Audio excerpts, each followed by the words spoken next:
అందరికీ నమస్కారం. ఈరోజు నేను చాలా ఆలస్యంగా అల్లు అర్జున్ ఆయన్ని అరెస్ట్ చేసిన విషయం తెలిసింది. నేను నియోజకవర్గంలో వివిధ కార్యక్రమాల్లో ఉన్నందువల్ల నాకు ఆ విషయం తెలియలేదు. అది చూసిన తర్వాత అరెస్ట్ చాలా బాధ అనిపించింది. ఇంతకంటే అన్యాయం ఇంకొకటి ఉండదు. ఎందుకంటే అతను నటుడు, అతను సినిమా నిర్మాత కాదు. తన యూనిట్ అక్కడ షో వేస్తున్నాం, బెనిఫిట్ షో అంటే ఈ ప్రభుత్వం ఇచ్చిన బెనిఫిట్ షో, తెలంగాణ ప్రభుత్వం ఇచ్చిన బెనిఫిట్ షో. ఆ బెనిఫిట్ షోకి తన నిర్మాతలు తనని ఆహ్వానిస్తే అల్లు అర్జున్ని, అతను అక్కడికి వెళ్ళినప్పుడు సూపర్ స్టార్గా ప్రస్తుతం అల్లు అర్జున్ గత పుష్ప 1 తర్వాత పాన్ ఇండియా స్టార్ ప్రభాస్ లాగా అతను కూడా పాన్ ఇండియా సూపర్ స్టార్ అయ్యాడు. దానికి తగ్గట్టే ఫ్యాన్ బేస్ ఉంటుంది. మరి అటువంటి ఫ్యాన్ బేస్ ఉన్న వ్యక్తి అక్కడికి వెళ్తున్నప్పుడు యాక్సిడెంట్ ఈజ్ అన్ యాక్సిడెంట్. అది అందుకే యాక్సిడెంట్ అంటారు దాన్ని. So incident is different, accident is different.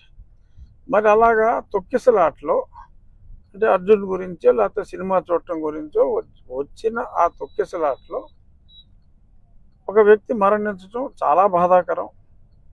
So దానికి కూడా వాళ్ళు స్పందించి ఇమీడియట్గా ఒక నష్టపరిహారం, ప్రాణం విలువ అపారం అయినప్పటికీ యాక్సిడెంట్లో చనిపోతారు. యాక్సిడెంట్లో అది బాధాకరం అయినప్పటికీ కూడా దానికి ఒక వ్యక్తిని యాక్సిడెంట్కి బాధ్యుని చేయటం, సంబంధం లేని వ్యక్తిని. ఎందుకంటే ఒక హీరో అతన్ని పిలిచినప్పుడు ఆ హీరో ఏదైనా నీకు పోలీస్ అప్రూవల్ ఉందా, పోలీసు వాళ్ళు పర్మిషన్ ఇచ్చారా?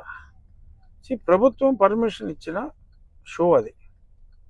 1000 రూపాయలు కలెక్ట్ చేసుకోండి, షో వేసుకోండి అని చెప్పి ప్రభుత్వం ఇచ్చిన వెసులుబాటు.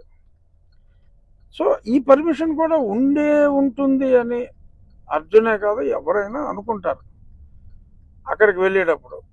సో మరి దానికి ఈ రకంగా మరి ఇప్పుడు ఆ జరిగిన సంఘటనకి అర్జున్నే బాధ్యుణ్ణి చేయటం, అర్జున్ని అరెస్ట్ చేసి మరి వాళ్ళ శుక్రవారం నాడు మరి అదే మోడస్ ఆపరాండే గతంలో నా మీద జగన్మోహన్ రెడ్డి ఎక్కువగా జగన్మోహన్ రెడ్డి అవలంబించిన మోడల్ అది. మరి యాదృచ్ఛికంగా జరిగిందా, శుక్రవారం కావాలనే జరిగిందా? ఏదేమైనా అల్లు అర్జున్ అతన్ని అరెస్ట్ చేయటం అనేది అత్యంత బాధాకరం. మానవ తప్పిదం. బట్ దానికి ఎవరెవరో సోషల్ మీడియాలో 10 సంవత్సరాల శిక్ష, ఏదన్నా యాక్సిడెంట్ ఇన్సిడెంట్లో ఇప్పుడు దాకా ఎవరికైనా 10 సంవత్సరాల శిక్ష పడిందా? అంటే ఇప్పుడు పడుతుందని కాదు, డెఫినెట్గా నాన్ బెయిలబుల్ సెక్షన్లు పెట్టినా court can give the bail and I'm sure Arjun will get the bail. అందులో ఎటువంటి సందేహం అక్కర్లా, తప్పకుండా అతనికి బెయిల్ వస్తుంది. కానీ ఈ రకంగా మరి చేయటం అనేది, ఇంకా సినిమా స్టార్స్ అనేవాళ్ళు ప్రజల్లోకి రావటానికే భయపడే సిచ్యువేషన్ క్రియేట్ అవుతుందేమో అని నాకు అనిపిస్తుంది. ఇది డెఫినెట్గా రేవంత్ రెడ్డి గారి దృష్టికి వెళ్ళే మరి అరెస్ట్ జరిగిందా, ఆయనకి తెలియకుండా జరిగిందో నాకు తెలియదు. ఖచ్చితంగా అల్లు అర్జున్ని he must be released immediately. This is the demand of the public. తప్పు చేస్తే శిక్షించండి. ఆయన ఎవరైనా ఏదైనా హత్య చేస్తే శిక్షించవచ్చు, అంతేగాని ఒక యాక్సిడెంట్ జరిగితే ఆయన గురించే జనం అందరూ వచ్చారు, మీరిచ్చిన అనుమతి వలన ఆ సినిమా చూడటానికి వచ్చారని ఎందుకు అనుకోకూడదు? అలా అనుకుంటే బాధ్యులు ఇంకెవరో అవుతారు. సో దయచేసి my appeal to honourable chief minister of Telangana, దయచేసి ఈ కేసు నేను ఎవరైతే ఆ కంప్లైంట్ ఇచ్చారో ఆ కంప్లైంట్ ఇచ్చిన వ్యక్తి కూడా ఇది సమంజసం కాదు అని ఆ కంప్లైంట్ కూడా విత్డ్రా చేసుకోవటం జరిగిందని కూడా నేను చూశాను.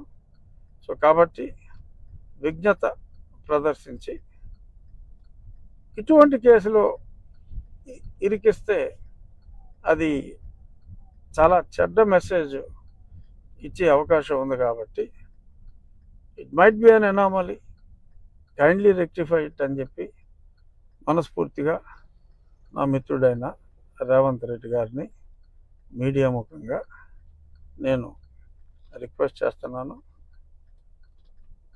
తప్పకుండా Allu Arjun will get bail immediately. అందులో ఎటువంటి సందేహం అవసరం లేదు. మరి అంత సూపర్ డూపర్ హిట్ ఏదో 1000 కోట్లు దాటిందంటున్నారు. నరఘోష అయి ఉండొచ్చు Arjun. Don't bother, he will come out clean. He will come out hopefully today itself or latest by tomorrow.